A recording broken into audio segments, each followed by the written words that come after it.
Unissons-nous, peuple congolais, la main dans la main, pour bâtir ce beau pays, le Congo de nos aïeux. Kinzonzi, la palabre africaine. Unissons-nous, peuple congolais, la main dans la main, pour bâtir ce beau pays, le Congo de nos aïeux. Unissons-nous, peuple congolais, la main dans la main, pour bâtir ce beau pays, le Congo de nos aïeux. Voilà. Merci mesdames et messieurs, et bon dimanche à tous les Congolais. Partout où vous êtes, nous sommes très heureux de nous retrouver aujourd'hui à travers ce beau numéro de Kinzonzi Plus, à laquelle on va essayer de parler plus sur l'insécurité qui règne présentement ici à Kinshasa. C'est pas pour rien, nous avons invité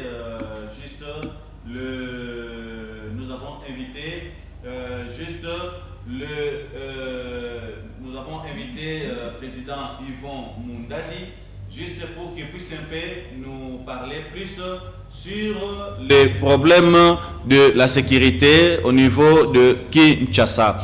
Vous savez, pour le moment, il y a de sérieux problèmes ici en RDC. On parle d'insécurité à l'est du pays. On est en train de parler d'insécurité presque partout, même au niveau de Grand Bandondo, plus précisément à Kwamutu, au niveau de Maïndombe, à laquelle vous avez eu l'occasion de savoir un peu plus sur les problèmes qui se passent présentement entre nos frères Yaka et les Teke. Tandis que même au niveau de Kikwit et puis Kenge, ces derniers temps, on est en train de nous parler de l'insécurité. Donc l'insécurité règne presque partout ici en RDC, même ici à Kinshasa. Je pense que pendant la semaine, les Congolais, vous avez vu comment les policiers, ils sont en train de travailler jour et nuit, juste pour veiller un peu à la sécurité de la population congolaise. C'est la raison pour laquelle on va essayer un peu de faire des analyses avec nos invités. Nous avons invité notre frère président Pindi Passi. Je pense qu'avec président Pindi ainsi que président Yvon Mundadi qui sera ici dans quelques minutes, on essaiera un peu de parler plus sur les problèmes de l'insécurité. Pourquoi pas élection en 2023? Est-ce que réellement il y aura élection ou pas? C'est ce qu'on va essayer un peu d'analyser avec nos frères qui sont déjà ici au plateau. Alors on va démarrer directement avec président Pindi Kayibanda, qui est le président de Dynamique Grand Bandundu. C'est vrai que je venais de dire qu'au niveau de Kwamutu, il y a l'insécurité aussi avec le problème de Teke et les Yaka. Comme lui, il est en train de gérer beaucoup de gens de Grand Bandundu, il va un peu nous expliquer un peu plus sur ce qui se passe du côté de Grand Bandundu. Est-ce que réellement à Kenge, il y a un problème de l'insécurité ainsi qu'à Kikwit, comme les Congolais sont en train de le signifier ces derniers temps ou pas? D'abord, notre ami Pindi Kayibanda, bonjour. Bonjour ambassadeur. Prenez le micro. Bonjour, c'est vrai que nous vous recevons aujourd'hui, juste pour que nous puissions un peu parler plus sur les problèmes de l'insécurité qui règne présentement au niveau de la RDC. Comme vous êtes en train de gérer plus Dynamique Grand Bandundu, qui égorge pas mal de leaders politiques au sein de votre plateforme. Est-ce que c'est possible de nous expliquer un peu clairement, est-ce que présentement au niveau de Kikwit, Kenge, il y a un problème de l'insécurité? Effectivement, monsieur l'ambassadeur Nisron Kapende, le pays est envahi par les rebelles. Laisse-moi vous dire que je viens de Kenge et j'étais dans une grande réunion. D'ailleurs, on allait faire une déclaration. Vous regardez la caméra? On allait être aujourd'hui au Pont Congo pour faire une déclaration sur ce qui se passe au niveau du Congo et Kenge. Mais malheureusement, compte tenu de cette insécurité, nous ne sommes pas permis de quitter Kinshasa pour aller à Kenge. Mais conformément à l'information, soit à tout ce que nous avons reçu comme des informations, vraiment Kenge est en danger, Kikwit aussi est en danger. C'est par rapport à quoi? C'est par rapport à ce conflit-là qui nous a été imposé par les ennemis de la République démocratique du Congo. Parce que nous avons vécu avec les Bateke, je parle de Mou parce que je suis Mouyaka. Oui. Nous avons vécu avec des Bateke, ça fait un bail, ce sont nos frères, nous vivons ensemble. Et d'ailleurs, la fois passée, je vous avais dit que moi, je suis du Pont Congo. je suis Mouyaka. Chez moi, dès que vous arrivez au Pont-Congo, vous allez voir qu'il y a un autre village, Takundi. Ouais. C'est juste un village de Bateki. Je me suis posé mille et une questions pour savoir comment les Bateki s'est retrouvé chez nous à Mukukulu. Et j'ai reçu même des réponses. Bon, c'est l'intoxication des politiciens, c'est l'intoxication des ennemis de la République démocratique du Congo. Mais sinon, il n'y a rien comme problème entre Mouyaka et Muteke. Présentement, il y a un problème de l'insécurité au niveau de Kikwit et puis Kenge. Ce sont ces deux villes qui égorgent beaucoup de leaders politiques qui sont ici à Kinshasa.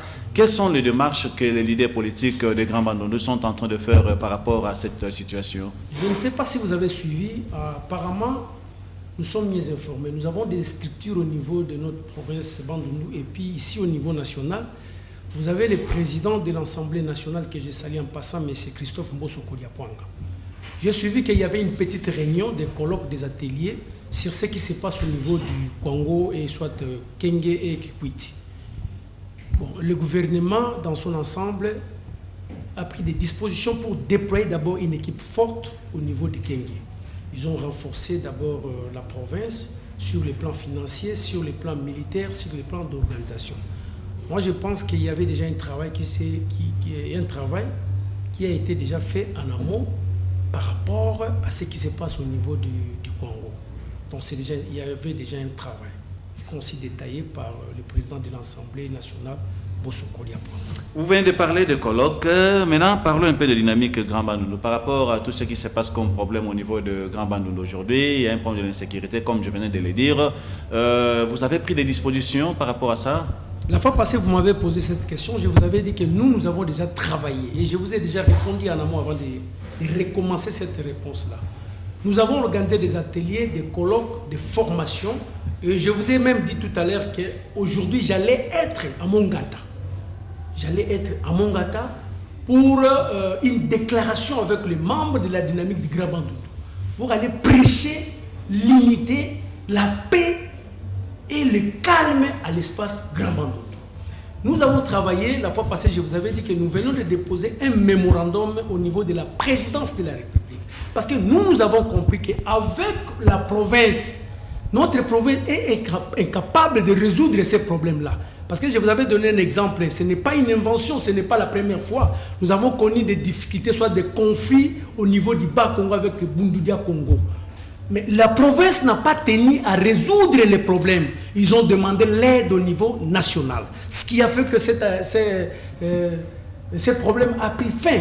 C'est la même chose avec l'espace Grand Kassai. Vous avez suivi, il y a de cela plus de 4 ou 3 ans, il y avait des conflits, 6 ans d'ailleurs passé. Il y avait un grand conflit entre les Bundu et quoi, c'était quoi, Kanyama, quoi, les histoires là de Balouba qui s'est passé à Mboujmaï. Ça viendra. Oui, donc il y avait un grand problème, mais il y avait une solution au niveau national. C'est la raison pour laquelle nous, la dynamique du Grand Bandundu pour les progrès, nous ne sommes pas des décideurs de cette nation, mais nous faisons que proposer nos projets, nos idées. Nous avons écrit, nous avons étalé tout ce que nous avons comme des idées sur base d'un document que je vous ai dit tout à l'heure, un mémorandum, un projet concis détaillé. Nous avons déjà déposé ce document auprès de l'Assemblée nationale, le Sénat, le ministère de l'Intérieur, de la Sécurité et au niveau du présidence ou de la présidence de la République. Merci. Ndeko Pindi, mekako sunga population congolaise, bozolanda biso, baye ba vraiment malamu likolo ya makamboyo ya bateke na bayaka. Ozali mokambi ya dynamique Grand Bandundu, ozali ko exister ça fait plusieurs années, pe ezwami presque partout na niveau ya RDC awa. Tomoni il y a pas longtemps de Komuzitu akitaki na niveau ya Maindombe. Tomoni ndeko Henri Toka kiti pe na Maindombe, ainsi de suite, pe bandeko mususu bakitaki. On a problème il y a bateke na bayaka. Quelle a été la suite? C'est la même chose. Nous faisons que les surplace de la question. Je félicite d'abord en passant tous ces gens tout à l'heure. Ce n'est pas un travail d'un individu, c'est un travail de la province tout entière. Donc moi, nous sommes espace Grand Bandundu, azala qui frappe un événement au 8 Oleka. Parce que depuis Congo, Congo, Bissona Bandundu, vraiment, Ce que vous avez pas reconnaître makambo aboyete. Alors la question primordiale c'était quoi? C'était d'abord comprendre et c'est vrai. Les kambozo de Kanabandundu, et ça entre biso bayaka nabateke ou soit il y a eu l'infiltration. Il y a soit main noire, il y a des politiciens congolais. Parce que moi je lance un appel vibrant au gouvernement national, au président de la République, que basta l'attention à les kambozo de Kanabandundu. Apparemment ce n'est pas les Bandundu qui est ciblé, mais c'est la République démocratique du Congo. Nanzela ya Bandundu. Parce que les Bandundu, soit l'espace Grand Bandundu, ils ont une porte d'entrée. Il y a la République démocratique du Congo. Alors, dans la section, moi, je vais confirmer, on soit confirmer à une émission. Jour où on a l'équipe de Massina, des jours passés, Bakangi rebelle, malgré ce qu'ils appellent Maramba Lokuta, tu éviter, c'est la même chose. C'est la raison pour laquelle moi je vous dis que cette situation des Bandundu, les Camerounais, les autres, ils ont piège. Parce que tout à l'heure, il y a des réseaux sociaux, il y a des armes lourdes, il y a des machettes, est-ce que moi, un conflit de terre, par exemple, tu peux régler en famille? Donc c'est pour vous dire que cette situation, ce que le gouvernement a été mis sous ma capacité à déployer des moyens, tout à l'heure, comme je venais de vous dire, ça va poser un problème sérieux. Et comme même biso pendant que Congo oye comme on a un vrai problème de rébellion comme à ouest on a est et il y a à on a donc moi je vous dis que ils a juste la rébellion ça na est il y a moyen à on a Congo pour va envahir capitale ba poto la biso mboka na biso vraiment j'affirme ça. Merci. Je pense que hier ou avant-hier moi-même je vis na quelque part ndenge bande kona biso ba policier bazokanga batama boma bazokanga ezala baye oyo bazokata ba coiffure ya malamu te otie ba locks na mutu okangi basuki bazokanga ainsi de suite. Mais ma question est de savoir ndeko Pindi batwana bazala déjà awa depuis longtemps. Cela signifie que ceux qui kosala ba crime elingo bakeba banda kosala ba crime déjà depuis longtemps. Et c'est que la police congolaise a une part de responsabilité par rapport à la situation. Bien sûr que oui, vous venez de répondre à la question. Pourquoi on doit répondre à la question? Tous les services, tous les mbongo, tous les mbongo, mbongo, na ba contribuer. DGM, ANER, oui. ainsi de suite. Donc c'est-à-dire batouana ou basala kana ba ANER, na ba demia psoki pesa la ressource na ba DGM. Basé na mission spécifique na ba policier na biso. Mais aujourd'hui biso de la police na kati mboka na biso, ça je vous l'ai dit. Parce que comment expliquer ba policier na biso bazoka musala moko musala bango bazo ezaka kolandaka ba camion na bana moto ko botola bango. On a saut de moto plus de 15-20 policiers bazana uniquement pour ba kanga kaka moto. Mais au kena ba quartier to vandi na ba balabala bazo kata mutu mbeli bazo ko botola mutu téléphone ba osala mutu mabe ata policier mo ba monanité. C'est pour vous dire que je n'acquise pas le service de renseignement, je n'ai pas cette qualité. Mais apparemment, il faut que le service de renseignement va renforcer la capacité du travail. Ça, je vous le dis, ce qui est vrai. Ça, vraiment, comment dirais-je, professionnalisme. Parce que ça m'étonnerait. Chose étonnante, laisse-moi vous dire. Ngai na ole kana balabala, mutu moko, habenya ngai bisanga que non. Monsieur, s'il vous plaît, azoko interpeller nga. Oh, ça m'a étonné. J'ai dit à ces messieurs, biso to kolia to yebi aner soit service à renseignement ninga sala musala. Avant interpeller nga, ça prouve à suffisance que vous allez déjà n'a donné nanga nyonso, vous allez n'a identité nanga nyonso, de permettre yo obengangai pour tout nanga question. Donc pour vous répondre à cette question, moi je pense que nous avons un problème chez nous au Congo, soit dans notre pays, et que le service n'a pas de renseignement, vraiment, franchement parlant, bazo salam sala qualité, ma capacité pour baroyeba. Maintenant, la point où tout à l'heure que non, banda karawana batouana bazala kiwat. Mais c'est Nixo Kapende, laisse-moi vous répondre à cette question. Les bosses avec introduction, ma réponse est celle-ci. Le service n'y a renseignement, basala kamusala malembe. C'est la même chose pena batu oyo bayaka na ba crime na mboka bayaka pe malembe. Ces gens-là baya bandaka na mboka oyo. ceux qui baza ennemi ba ya banda kala na mboko il faut pas le se familiariser na biso ya moni biso l'époque ya kala tant to ko na Kinshasa to ba ke mutu ata uti province ya Bandundu il faut déjà na quartier mutu na zo vendre na avenue wana mutu na zala enregistrer ba yeba mutu a uti wa aye ko sala nini aye na ndako nani mais chose ça la makasu de doté ça prouve que le service à renseignement dans l'état à ça la rasu musalate ba porte za la grandement ouverte mutu ko uta partout ko kota na ndenga lingi akobima na ndenga lingi pona peso exemple mo ko biso que no tango biso to ko na Kinshasa ce qui mutu uti intérieur il faut ba yeba mutu wana uti wapi kombone nani aye ko vanda na ndako ya nani mais lelo kene na ba parking au moins mutu ke na 1000 personnes ba kiti wa juste qui na gauche wa juste qui na droite ça prouve que il y a vraiment moi loko moko to perdre qualité ya service ya renseignement. Voilà la réponse. Merci beaucoup, merci mon frère Pindi Kaibanda. Ndeko Totolito, Nalingi, en tant qu'artiste, vous avez aussi une part de responsabilité par rapport à la situation de Ganamboka. Vous savez que tous un problème d'insécurité au Congolais, Bazali Kolobela Lelo, Butupe Moi, Nabadi na Milé Oyo Fandi, Ozomona Mikolo Yo, Ndengeni Mbutu Mbutuzali entre Batamaboma, Ndeko Bafazer, Leki Rabiso, Bakatarasuki Malamute, na ba policier. Alors, Lelo Bandeko Oyo Bazokanga, la plupart des ali Batoyo, Wumelia, Botibana Awa, ceux qui relèvent Bazali Rwandais solo, Botibana, Bazana ba famille déjà awa. Est-ce que tu as dit que c'est déjà trop tard? Bon, là on a encore le besoin que tous les Congolais biso nyonso, tu es venu les cas na Congo, tu es venu taper la période ya papa Maréchal Mobutu nini les cas qui t'ont affecté les côtés, tu es venu awa ndeko na biso Joseph Kabila Kabang, l'ancien président de la République à Longwe, nini leki les lopelers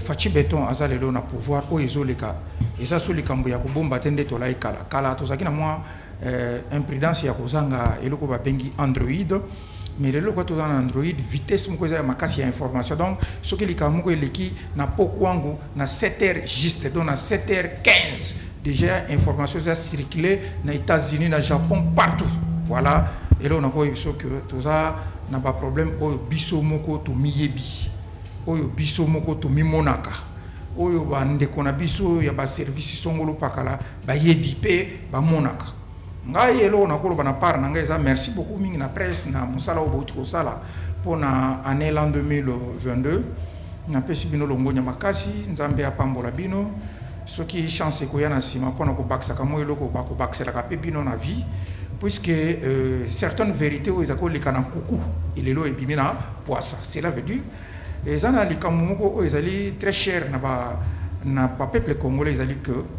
peuple congolais azosenga ngai te muna sengi peuple congolais ba bibino ba bokina olika na ba télévision mais faut boye bisaka bango biso tozala musika na mutu kutuna ve biso tolia musika na ngomba ya nani biso donc ba to wana bazolela que il faut ba changer d'office constitution tozanango ba changer yango.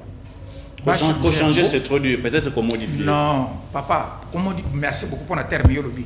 Qu'on modifie, c'est très bien dernier ma commis lobby. Qu'on modifie, cela veut dire quoi? Wana et lobby lobby, mais bah on va dire qu'on change dans le sens ni. Dans le sens il y a qui ils en ont bandé comme vous voyez. Oh yo ba réalité autour on a qui ça va ça ba intouchable. Le limbi sanga yo le qui n'est andom que lobby ko kingani nem taza boy. Ce qu'il y a ça intouchable. Yo za na sécurité bon côté. Mon dit que ça problème.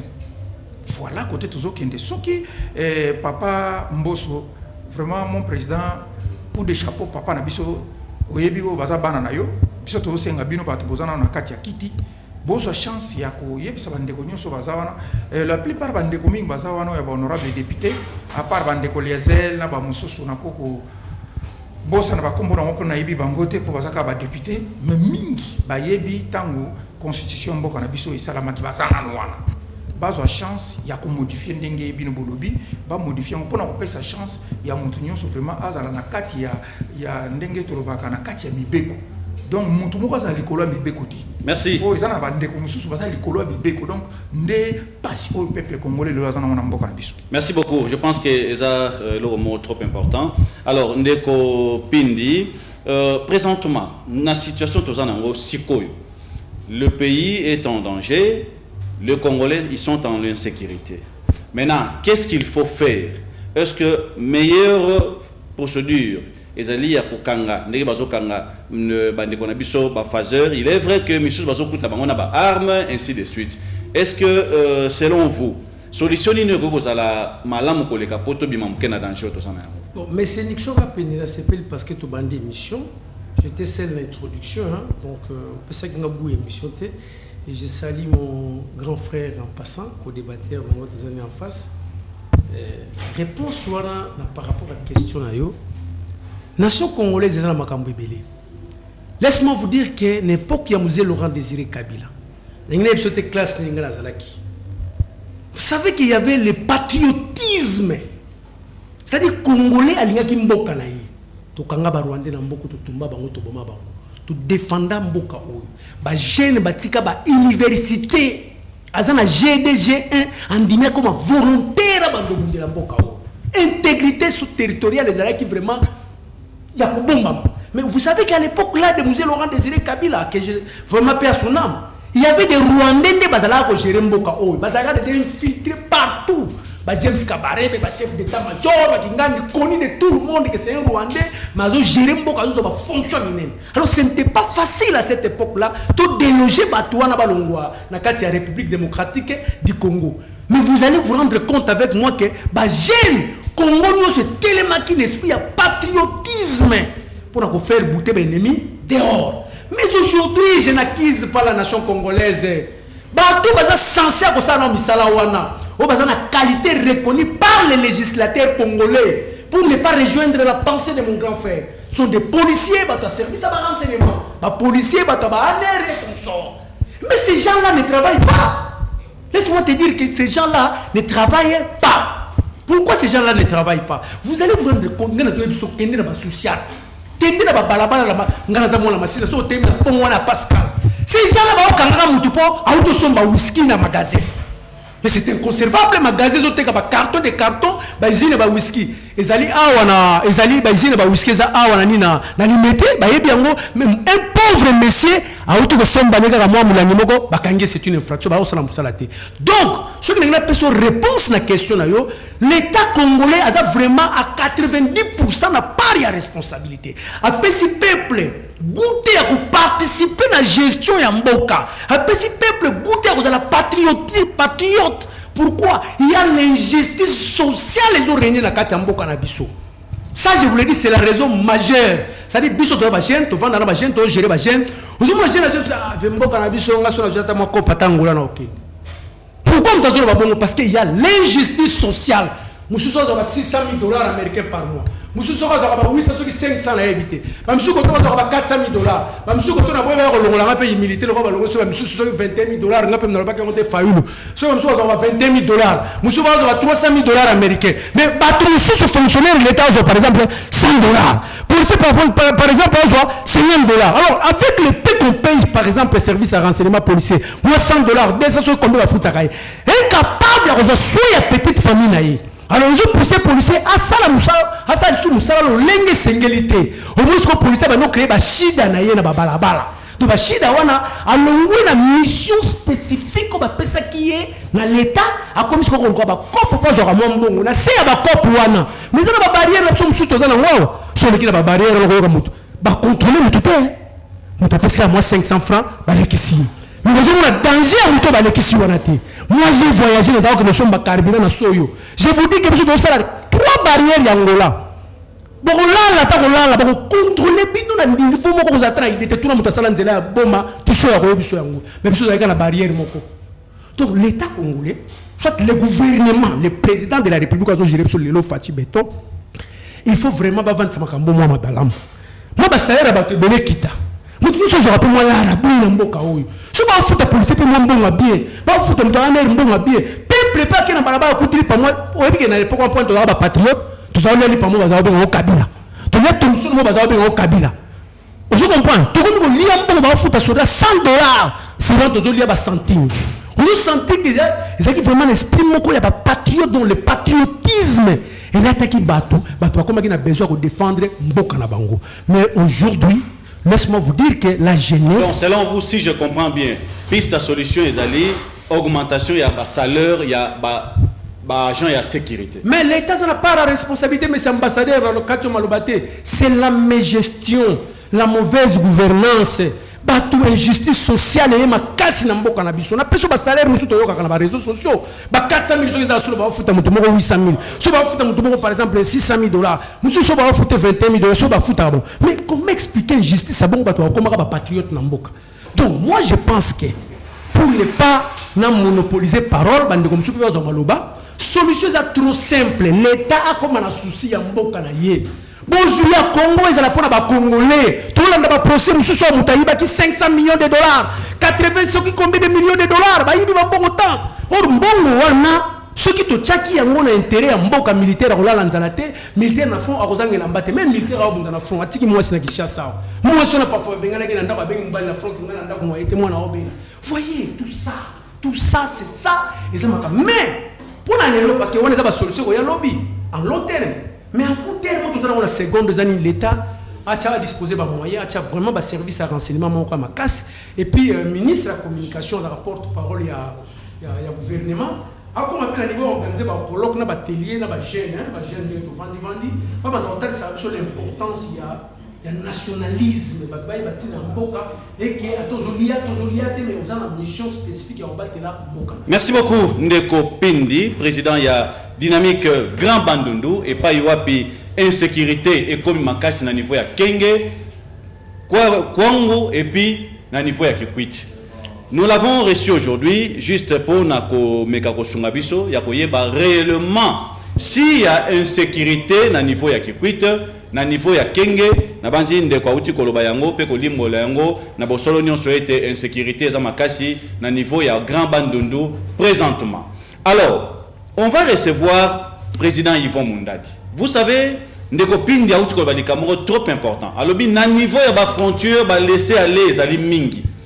À l'époque ezalaki soko uti mobembo na frontière bazali ko contrôler bino.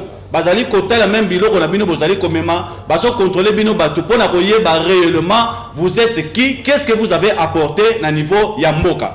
Et aujourd'hui, chose grave. Botala mbula oyo bazoya koyeba ke ba Rwandais baza na kata Kinshasa. Mbula oyo bazali koyeba ke batoto mona ka soi-disant batama boma misusu baza na ba armes ainsi de suite. Batwana bakotaki ndenge nini. Na niveau tiko koma na niveau ya Kinshasa baleki ba frontière ebele baleki ba province pe ebele kino ba yeko se retrouver na niveau ya Kinshasa ba se retrouver ndenge nini. Est-ce que service ya ANER eza coexister toté? Est-ce que service ya DGM eza coexister toté? Est-ce que la police congolaise eza coexister toté? Alors wana ezala ki point de vue ndeko Pindi toke na ngambo ya président Yvon Mundadi. Vous êtes un grand cadre, un grand politicien. Oyo obandi musala oyo lelo te uta bambula ebele président Yvon Mundadi. Congolais sur les likambo ya insécurité na kati ya capitale présentement. Na banzi yomoko ozo circuler na ville de Kinshasa ozo mona ce qui se passe na niveau de Kinshasa.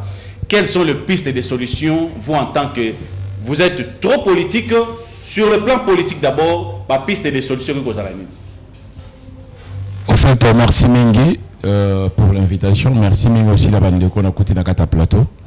Moi je dirais sur le plan il y a. Ok. Vous avancez. Sur le plan politique, Nakatambo Kanabiso pour l'insécurité pour le moment. La première des choses à ça, la population faut aller vigilant. La première chose en vigilance parce que le plus de gouvernement vous devez savoir que non, pendant plus ou moins 18 ans, bateau bakamba kimboko bazalaki de mauvaise foi. Ça c'est un. De deux, chacun de nos foyers va être infiltré dans le niveau surtout. Tout infiltré partout. Pourquoi? Parce que problème aux les camings na katamboka na problème il y a sous-sol.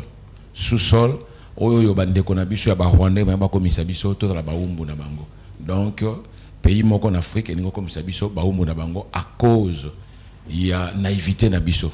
To la qui trop naïf, il y a relakisa bango ba faiblesse na biso. Quelles sont nos faiblesses? Et zalaki entre Congolais na Congolais bazoyo kanate, bomoko bolingo boyo kanezalaki te. Voilà la raison pour laquelle oyo et Poussi était les lotos à la vraiment infiltré. En plus, toko vivre dans cas d'insécurité. Donc, premièrement, Congolais nous surtout à na coin naie place à Vandi. vigilance. Je crois que na kata etando ikena yo na ebisaka yo kala bato ebele baloba ki ete naza biloba loba na senga ikoloba na ebisaki yo ke non ngai na monaka déjà musika na plan oyoyo babane ko sala po ba siéger la République démocratique du Congo par rapport ya entrée ya bato ba bangombe ya bakonda na ba maseki ya milai na ebisaki yo ke non ce sont des gens au bazo kota lobby et poser problème na mboka na biso étant un politicien bato ebele baloba ki ke non trop c'est trop au mona musika et vous devez aussi savoir so tani na ba photo mingi au mona na mtaka na oyamba bato na kanga ba photo na katazamba donc ils ont déjà plan moko établi oyo ya quoi siéger République démocratique du Congo là na lingina zonga souci maman mon mekala na ibisaka bande ko kala ke non nous acceptons que ba FDLR ba kota na mboka na biso yamba bango ba FDLR ba ko koma lokola monnaie d'échange makambo ko sa ma mikolo ko ya ba pesinga toujours raison le Moni Kagame zo le ba été plus que bango ba soutenir ka ba FDLR ya ngo ba soutenir M23 nous Congolais nous devons tous à la prudent na makambo tout sala. Donc, balobakana français, mieux vaut prévenir que guérir. Il faut déjà toyer barakeno. Il y a certaines choses aujourd'hui on va faiblesse na biso. Les lots insécurité, et ça insécurité kaka o monia ba Rwandais, mais insécurité aussi par rapport ya kuluna to ya kuluna et mati makasi. Moi je vous dis que tina gombe ti partout kuluna est commis.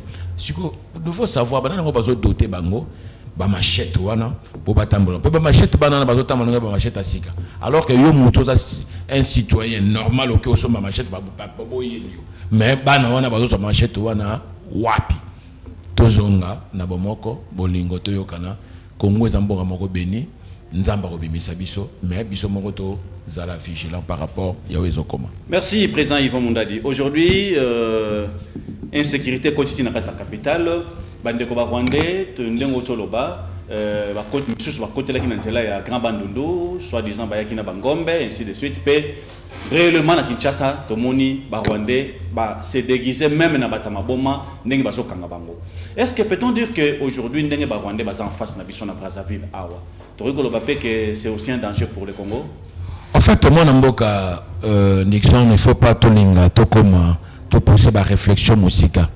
Brazzaville, Congo, Brazzaville, pays moko souverain, besoin d'indépendance na bango. Tous en a likambo moko te okota makambo na bango. En fait, tout le belo izambo kanabiso. Ceux qui basent na Brazza, tout comme pe bato basent na Brazza ba lobete, si y a aussi ba congolais mosusu ou bien ba ougandais ba na mboka les soko dans danger pour na mboka na bango. Wana eza problème mosusu. Oyebi na RDC soit pays moko hospitalier, to embaka bato nyonso tout. Mais il y a des fois tu dépasses à certaines bornes. Pendant que nous disons moi je vous dis, pembeni place ngana zalaka, nangambwana il y a des gens qui se prétendaient que tu es Rwandais. Mais lorsque makambo est commis au Kanga bato, le va changer et bato monsieur a quartier bani ba côté la bango ba bi que non, to vanda na bango depuis kala. Ko vanda na moto depuis kala ko vivre na ye. Oh, je vous donne seulement l'exemple. J'étais sur place dans l'aéroport. Mukolo yo infiltration par rapport il y a adepte il y a Mukongobilo au niveau aéroport. Babanda quoi batoma boma. Baye ba siège aéroport mobile bomo na bango tina quand c'est ba vanda ba mitu ke silate ko kota ko senga ba mbongo na aéroport. Mais ça a déjà plan moko établi Mukolo yo bato Mukongobilo kama to mabomo to mona kiona balongo na bilamba besoin qui normal. Donc, biso photo meka, qu'on va un peu vigilant. Oh, ils ont les canards Brazzaville et Talibisoté. Mais oh, ils ont les canards Mboka, Motema Mabé. Il y a ni Motema Mabé, na biso moba congolais. Même tout ce que tu as comme on a les lois, Nakatamboka na biso. Arrêtez de personnes, Batamaboma, Kokendeti, Kovanda, Kozwa Bango na Bisika, les lots tu as Bango po na nini. Parce qu'il y a un général. Oh, yo, Ebisibino, que non, voilà, plan na biso, ça qui tel, il y a un fonds limite. Ce qui y a le bas quitté, bon rappel qu'on fout la misute, bon rappel qu'on y va yangote, bon bien on parce que bateau va informer bino, ndenge ni yango. Mais à l'époque il y a Kabila Joseph Kabila P Salamaka. Oui et Salamaka. En fait bon mboka. Na lingina soulever le comme ko kalamingi te awa na niveau ya côté à Campem côté aéroport. Et y a na bateau ba ne ko vanda wana mi balé ba bateau maboma. Mais ça na ba moi mboka moi je crois asa major moko musa kuta na 5h du matin motali bomana azo solo na téléphone ayeba kiteke de quoi na zala sur na téléphone comme moto normal azo pe sa plan makamu ndenge sala na ba joyer bakanga bango bakenda na bango. Donc nous devons savoir que tozala qui déjà infiltré bato basi bakota ki bavanda ki balinga ki sikoyo ba kota na phase il y a phase C'était quoi? Il y a quoi siéger la République démocratique du Congo, comme un aéroport, qu'on aéroport, qu'on y a na RTNC, qu'on a RTNC et qu'on attaqué mon Konzamboka lorsqu'elle est voilà la raison pour laquelle là je ne peux pas citer le nom parce que ça m'a cambo, nous ne sommes pas permis à Kolobango. Il y a un moni bakangina ba arme, yasso.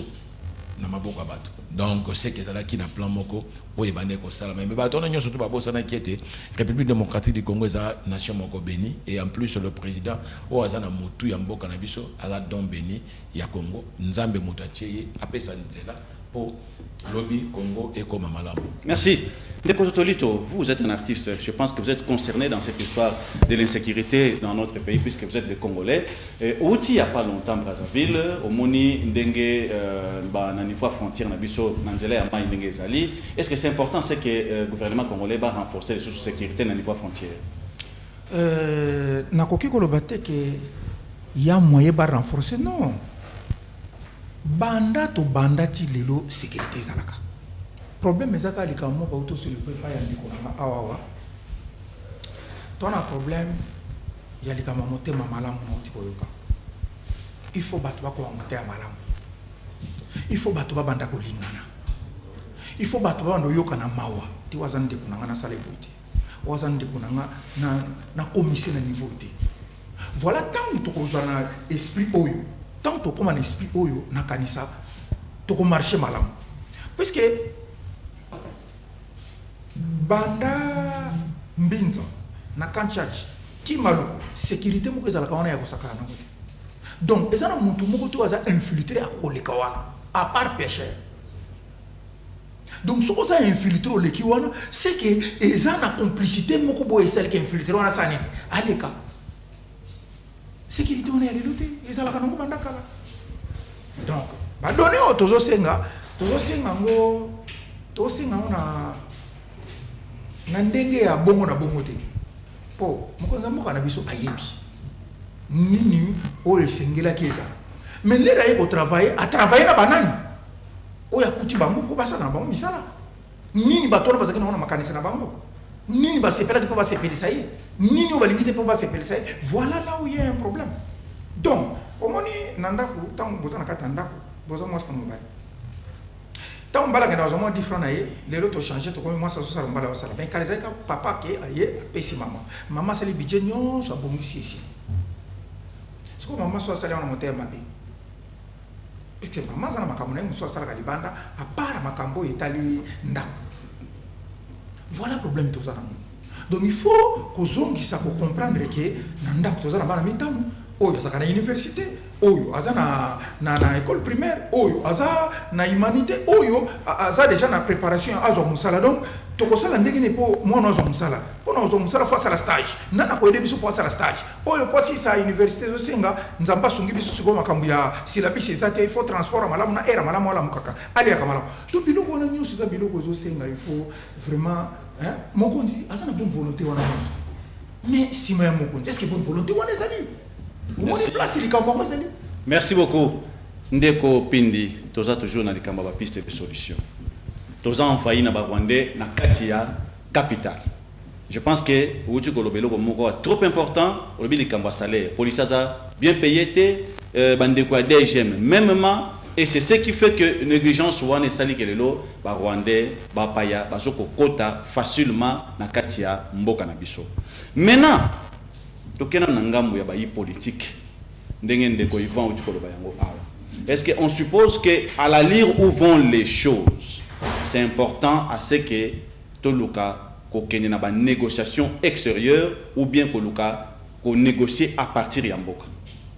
Merci monsieur Nixoka Pende et puis na pesi ndeko Yvan mbote po côté sur la plateau sur de bandai moi liboso.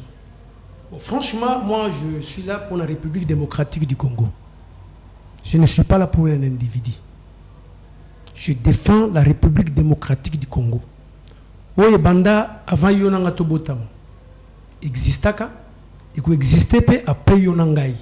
C'est-à-dire lorsque tu réfléchir. Vous avez 2 minutes. Bien sûr. Lorsque tu réfléchir na makambu ya mboka. Tout ça qui est fort tout le sentimentalisme. Vraiment tout ça qui est fort. Aujourd'hui, je viens d'attendre na bouche à papa Yvon, 18 ans, il y a une mauvaise foi. Tout ça, on est à côté. Tu es le sous-sous, ce qui est là, on est papa, on machette, qu'on sort tout. Il y a ce qu'on appelle, il y a ce qu'on appelle la continuité de l'État. Aucun président, aucun gouvernement, c'est-à-dire, tant que vous avez conduit, déjà la service à renseignement, il y a sécurité, il y a vous avez 5 ans pour la mi-temps. Vous utilisez le micro. Je vous dis que vous avez la mi-temps. Personne n'a mi-temps, on a pas la réforme, il y a ma mboka. Nous c'est justifié par la motuté. C'est-à-dire, aujourd'hui, moi j'acquise ma service à renseignement. Si et seulement si, ma cambo bino bolo banakati ya plateau oyo, que ba Rwandais ba kota kala na mboka ba se déguisant en liboma, tozalaka na bango awa. Maintenant, je me demande. Ah, mais c'est ce que je voulais vous dire. Je vous pose maintenant la question dans le plateau. Ce qui est un service de sécurité, parce que Bisso va contribuer au Congolais, tout le trésor public pour foutre le service à un air de sécurité. Donc, déjà, quelque part, vous avez déjà la réponse. Deuxièmement, là, on dit qu'on soulève pour un capital. Ce n'est pas seulement le Brazzaville de tout à l'heure, au Rwanda tout à l'heure, tout ça c'est rien. Il y a des gens qui sont en train de 3 ans, il y a des Rwandais qui ont été mis. D'ailleurs, tout le monde a rien. Tout le monde a dit que tout Rwandais à l'époque où Laurent Désiré Kabila. C'est-à-dire que il y a très bien histoire à Congo, il y a très bien. Alors, le vrai problème est que Bandeko va au Kambabiso na pouvoir. Il faut que dans le moment où le pays est en danger. Le pays est en danger, nous devons mettre toutes les batteries en marche pour empêcher Mounia Bakota Namboka. Tout la question par rapport à ce élément qui est la solution, il y a une piste de solution, mais c'est une solution. Mais c'est ça, il faut penser à la piste de solution. La piste de solution, mis les deux. On se les a le projet en long terme. Non, ce projet en court terme, on peut la seconde. Projet en court terme, j'ai rejoint mes frères pour débattre tout ça dans le que biso no soba congolais tous en bolingo to linga mboka na biso to dénoncer sika mbeba ezali sika Rwanda zali mutu no somi comme ça président de la République sika zali mutu no somi comme ça ANR sika zali mutu no somi comme ça policier sika zali. Ça c'est l'intérêt à biso nyonso parce que to la République démocratique du Congo. Mais na ba o ba to gérer biso na projet en long terme. Ba ça le fort ba ngolelo ba bengi injustice sociale. Wala rejoindre papa na totolito. Même dans ndako ya zolo ba wana mutu apesi mboko tata non. Maman la mignon va passer papa depuis que je suis c'était papa mais c'était Tolito. Tata RDC, les RDC yemoko. Maman RDC c'est le gouvernement qui gère. C'est ceux qui va longuer na injustice sociale, na chité, ceux qui va longuer na injustice sociale. Pas foutre à congolais nous sommes ça la balaba même il y a même la police malam. Mboko mungunya boko terminé. Merci beaucoup. Ndeko Yvon Mundadi. Nayoki natangi na ba réseaux sociaux, c'est important autant to mega koleka mukepe kuna. Bande ko mususu basa ko réclame ba l'opération du Kofezonga pour un phénomène kuluna ba le peli kamo ya droit de l'homme ba tozo kufa na minute o ndenge ba Rwanda baza ko envahir biso droit de l'homme basa ko le belo ko moté ce qui le loka ko ba yoki ke ba bande ko boma ba kuluna droit de l'homme ebimi. Est-ce que eko ko za la paix moi piste à solution pour un phénomène d'abord kuluna? En fait mon amboka Nixon je ne peux pas passer sans que nous certains propos à mon amboka Pinda Ucholoba. Nous devons savoir une chose. Lorsque nous avons joué responsabilité to Aza Eli comme APC Manda Nakatamboka, il y a certaines choses à côté de Kayango. Et Tololoba pourquoi tu vois qui c'était, mais nous devons tout simplement recadrer certaines choses pour nous motoyer Bayango. Lorsque mon amboka Félix Antoine Tshisekedi Tshilombo continue qui bokonzi na ye. Ezalaki passation moko ezalaki pacifique. Hein? Oui, salamaki biso somona kiango ya pouvoir. Ça c'est un. De deux, même Totoli Tonenga za banda kola atikala komona te président moko sortant mboka na biso, to président moko entré atikala ko salamate. O ya kota ka soki muso aku akimi pe akufi. Ça c'est une bonne chose en Katavi na biso. Mais ce qui te dit qu'on va aller dans la République démocratique du Congo, tous infiltré pour Nanine. Parce que bande qu'on a biso au bakambaki mboka bakambaki mona motema mabe. Ça il faut pas tout se voiler ba face sur le bateau no côté la bangote to no ko finga bato mususu te to funda pe bato mususu te. Lorsque déjà na armée na biso sur 80% ya ba généraux ce sont il y a ba paya ou ba pesa ba grade ba au gradé na kata armée. Ça c'est un. Et on remarqué que non, n'importe comment on a Joseph Kabila, bateau ba on est qu'on assumer ba poste moko stratégique na kata mboka na biso, c'est seulement bateau yo bazana ba nationalité pour un peu douteuse. Ça c'est un. Lorsque mon amboka Félix Antoine Tshisekedi Tshilombo a juki bokondinaye, au côté déjà au sommet, il y a l'État, infiltration il faut y aller doucement mais avec beaucoup d'intelligence.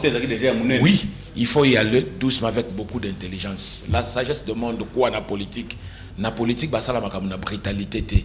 Na politique alors ce qu'on lingue attaquer, il faut cibler et cible il faut que nango malembe. Lorsqu'une personne est générale et des généraux ou déjà na sima na bango à supposons bazana bateau ba kambaka déjà ou ba kotsa bango déjà moral na bango. Nous parlons Congo. Nous ne voulons pas qu'ils aient une personne na kati ya plateau awa parce que Kabila n'a pas responsabilité na yé. Aussi Tshisekedi on n'a pas responsabilité na yé à ce que ozoko na kata mboka na biso. Mais nous devons commencer dans le nœud de problème. Vous comprendre et tangu ya komi pour gestion na yeza la malama kuti service à sécurité oyoyo mwana mboka Joseph Kabila tikaki. Il faut akota na auto bengaka na mode ya étude a étudier na kosala na nani na na kosala na aide. Vous ne pouvez pas venir na kata bureau moko au lobby que non je viens na longo di bâton sur la kata bureau na tikala non na kata bureau il y a certaines choses ba la ça bato. Mon yango to salaka auto bengaka na français remise et reprise. Et il y a un bateau bâti qui est juste pour nous dire que ça va moni na kata ba classer oyo ba dossier sensible ezalaka na kata kwa ba dossier sensible ezalaka. Donc moi na mboka wana à côté de ceux qui prennent de la Congo ou eza papa neza maman na ye moi na mboka wana longa de tout azaki na motema mabe déjà après paraki oya ouais ko préparer. Mais le mal c'est quoi? Lorsque moi na mboka Félix Antoine Tshisekedi Tshilombo a ju ki bo continuer il a fallu à sala ou ba salaka. Il y a comme mec à étudier, mais qu'on peut savoir temps et belleté pour travailler. Vous comprenez? Le mal, il y a gouvernement au Ekotaki, ils ont eu beaucoup de temps à côté que la banque va chercher ça, va étudier ma camouébélé. Mais ce n'est pas ça le problème. Le problème c'est quoi? On parle Congo. Pour Congo, il y a une insécurité, il faut que ça la nini. Il faut pour faire tomber bateau. On dit même dans le niveau politique, lorsque tu as déjà un poste, ça les 20 ans. Donc, à comme déjà habitué, il y a poste au tiki moutoumon quelque part à ça les 30 ans. Et là, dans la classe politique, nous devons commencer par Batouana, de mettre de côté toute la classe politique, notre armée,